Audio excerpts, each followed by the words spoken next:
Class 9th subject science के अंतर्गत हम आज स्टार्ट कर रहे हैं, शुरुआत कर रहे हैं एक नए चैप्टर की, ग्रेविटेशन। काफी इंपॉर्टेंट चैप्टर है। इसके अंतर्गत हमारी चर्चा आपसे शुरुआत होगी। तो आज हम आपको ग्रेविटेशन से रिलेटेड कुछ बेसिक चीज़ों के बारे में बताएंगे।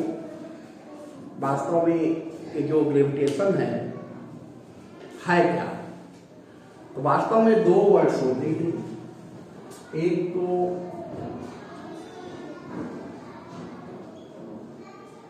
ग्रेविटेशन है and other word is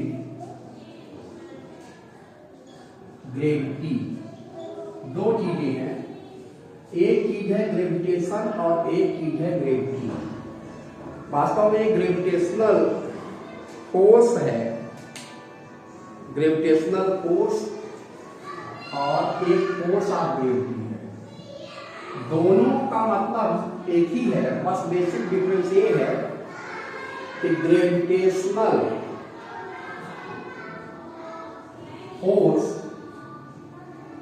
is that attractive force which functions between two objects in this universe।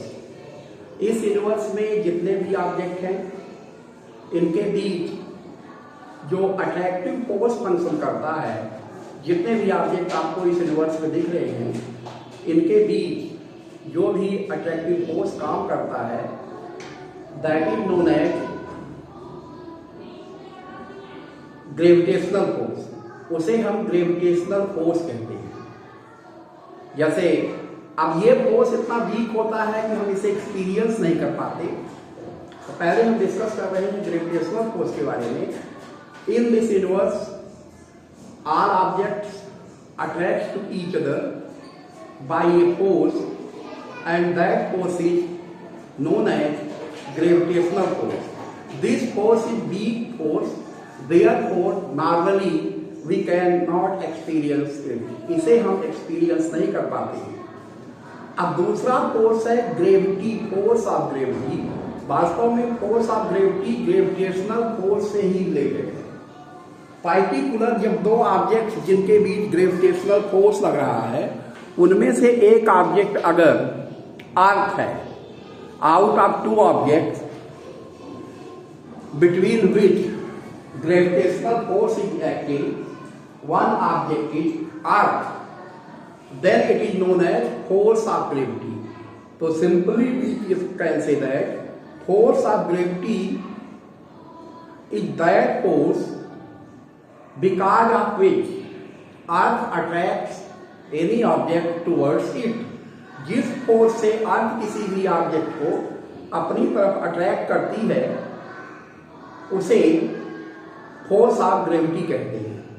तो ध्यान रहे, gravity is included inside gravitational force, but gravitational force is not included inside force of gravity. मतलब force of gravity gravitational force के अंतर्गत आता है, लेकिन force of gravity gravitational force है, लेकिन सभी ग्रेविटेशनल फोर्स, सभी ऑब्जेक्ट के बीच जो ग्रेविटेशनल फोर्स लगते हैं, वो फोर्स ऑफ ग्रेविटी में काउंट नहीं किए जाते। फोर्स ऑफ ग्रेविटी तब कहलाएगा ग्रेविटेशनल फोर्स जब उनमें से दो ऑब्जेक्ट में से at least one object is earth. तो simply we can say that force of attraction with which earth attracts any object towards it, that is known as force of gravity. Earth जो attractive force apply करती है किसी भी object पे, उसे कहा जाता है फोर्स ऑफ ग्रेविटी। और किन्हीं दो ऑब्जेक्ट, चाहे अर्थ हो या ना हो, किन्हीं दो ऑब्जेक्ट के बीच जो फोर्स लगता है, दैट इज ग्रेविटेशनल फोर्स। आप इतनी बेसिक चीज आपके समझ में आ गई होगी कि फोर्स ऑफ ग्रेविटी और ग्रेविटेशनल फोर्स में जो बेसिक डिफरेंस है वो क्या है? फोर्स ऑफ ग्रेविटी में जो ऑब्जेक्ट लिए जाएंगे उनमें से एक ऑब्जेक्ट एटलीस्ट अर्थ होगा और दूसरा ऑब्जेक्ट कोई भी हो सकता है, but in force of gravitation earth is not present. किन्हीं दो ऑब्जेक्ट के बीच in this universe attracting force between two object is known as gravitational force, but when one object is earth then it is known as force of gravity. इस basic difference को आप समझ गए होंगे। आगे बढ़ने से पहले हम यहीं पर आपसे प्रॉम्प्ट क्वेश्चन पूछ लेते हैं। तो इस वीडियो में सबसे पहले हमने किस टर्म की चर्चा की है? First answer force of gravity, second option gravitational force, third option none of the above. तो जो करेक्ट आंसर हो आप प्रॉम्प्ट में जाएंगे, क्लिक करेंगे और सबमिट करेंगे। अब प्रॉम्प्ट क्वेश्चन के बाद हम आपसे चर्चा करेंगे ग्रेविटेशनल फोर्स की प्रॉपर्टी के बारे में, which are essential properties of gravitational force. Gravitational force की जो एसेंशियल प्रॉपर्टीज है वो क्या है? First, gravitational force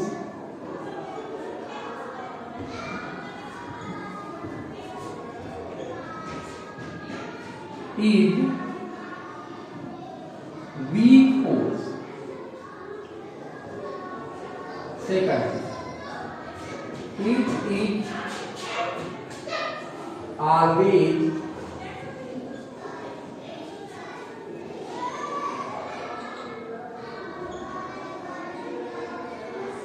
attractive force. It is always attractive force. This force depends on mass of these objects.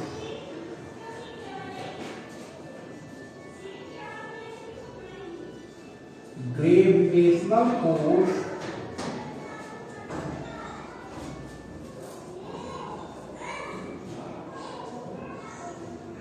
is central force. Gravitational force he central force. यहां पर हमने gravitational force की प्रॉपर्टीज के बारे में चर्चा की है आपके साथ। इसकी जो प्रॉपर्टीज है ग्रेविटेशनल फोर्स की, उसको आप ध्यान से देख लें। फर्स्ट पॉइंट लिखा हुआ है gravitational force is weak force. Gravitational force जो है वीक फोर्स है, यानी ये इसको एक्सपीरियंस करना इतना सरल नहीं है, क्योंकि ये वास्तव में मास पे डिपेंड करता है। अब नॉर्मली ऑब्जेक्ट के जो मास होते हैं काफी कम होते हैं, इसलिए इसे वीक फोर्स की कैटेगरी में रखा गया है। दूसरा, gravitational force is always attractive. वास्तव में जो फोर्स होता है, जैसे आयंस के बीच जो फोर्स होता है वो अट्रैक्टिव और रिपल्सिव दोनों होता है, लेकिन जो ग्रेविटेशनल फोर्स है वो ऑलवेज अट्रैक्टिव होता है, ये रिपल्सिव फोर्स नहीं है। तो पहला पॉइंट जो हमने बताया, gravitational force is weak force, it is always attractive force. ये हमेशा अट्रैक्टिव फोर्स है। This force depends on the mass of the object. Gravitational force जो है ऑब्जेक्ट के मास पे डिपेंड करता है। अगर जिन ऑब्जेक्ट के बीच हम ग्रेविटेशनल फोर्स निकाल रहे हैं उनके मासेस हाई हैं, तो ग्रेविटेशनल फोर्स की वैल्यू हाई होती है। If value of masses is less, then value of gravitational force is also less. अगर मास की वैल्यू लेस है तो ग्रेविटेशनल फोर्स की वैल्यू लेस होती है। Gravitational force is central force. Central force का मतलब ये है कि जैसे एक ऑब्जेक्ट ये है जिसका मास m1 है और दूसरे का मास m2 है, इनके सेंट्रल के बीच along a straight line, अरे that force which functions along a line, और इनके बीच डिस्टेंस d है। तो ग्रेविटेशनल फोर्स की जो वैल्यू है इस ऑब्जेक्ट के मास m1 पे डिपेंड करेगा, m2 पे डिपेंड करेगा, और इनके बीच जो डिस्टेंस है, तो दिस फोर्स एक पॉइंट और हो जाएगा, gravitational force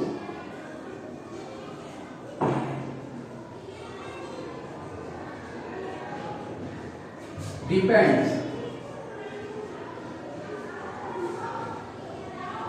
on the distance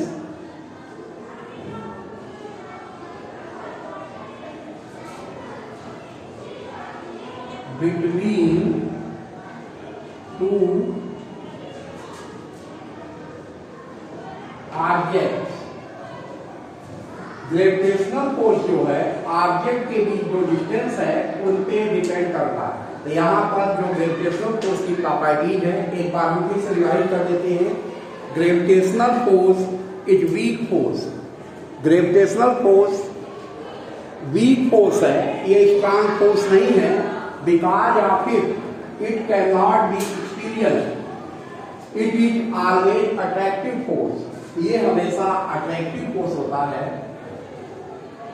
this force depend on the mass of the object, ये ऑब्जेक्ट के मास पे डिपेंड करता है। जैसे यहाँ डायग्राम में देखिए दो मासेस हैं m1 और m2। अब ये कैसे डिपेंड होता है मास पर और डिस्टेंस पे कैसे डिपेंड होता है, इसके लिए न्यूटन ने एक लॉ दिया था, न्यूटन्स यूनिवर्सल ग्रेविटेशनल लॉ, जिसके बारे में हम अगले वीडियो में चर्चा करेंगे। यहाँ हम इसकी प्रॉपर्टी के बारे में जान लें ग्रेविटेशनल फोर्स की।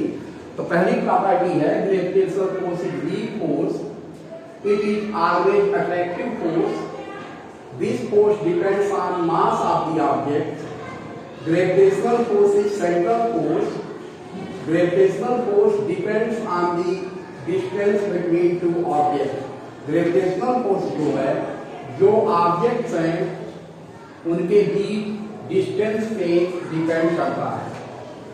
Gravitational force is central force. Central force का मतलब है कि that force which acts between two objects along a straight line, ये फोर्स हमेशा स्ट्रेट लाइन के अलोंग काम करता है, ग्रेविटेशनल फोर्स। अब ग्रेविटेशनल फोर्स जैसा कि हमने बताया कि मास ऑफ द ऑब्जेक्ट और उनके बीच जो डिस्टेंस है उन पे डिपेंड करता है। ये कैसे डिपेंड करता है इसके बारे में हम अगले वीडियो में डिटेल में चर्चा करेंगे। उससे related Newton's universal gravitational law है, इस लॉ के हेल्प से ही हम कंपेयर कर सकते हैं ग्रेविटेशनल फोर्स के मैग्नीट्यूड को कैलकुलेट कर सकते हैं। अगले वीडियो में इसमें डिटेल में चर्चा करेंगे। उसके पहले आवश्यक ये है कि ये जो बेसिक वीडियो है, पहला वीडियो है ग्रेविटेशनल सेक्टर का, उसे आप कायदे से देख लें सोच समझकर, और देखने के बाद जो सही आंसर है प्रॉम्प्ट में जाकर आप उससे सबमिट करें सही ऑप्शन को। अब दूसरी बात ये है कि इन वीडियोज को आप कॉपी में तो आवश्यक रूप से नोट कर लें, क्योंकि आपको एग्जाम के समय यही नोट्स ही काम आएगी परीक्षा के समय रिवाइज करने के लिए। अगर आप ऐसा नहीं कर रहे हैं तो भारी भूल कर रहे हैं, आपको कोई मैटर नहीं मिल पाएगा जिससे एग्जाम में आप कुछ रिवीजन कर सके। इसलिए जरूरी है कि आप वीडियो तो देखें, केवल वीडियो देखने वैसे ही काम खत्म नहीं हो जाता, इसके साथ साथ आपको इसकी नोट्स भी प्रिपेयर करनी है, जिसे ध्यानपूर्वक आप नोट कर लें और इस हर टॉपिक्स को कायदे से रिवाइज करते जाएं। धन्यवाद।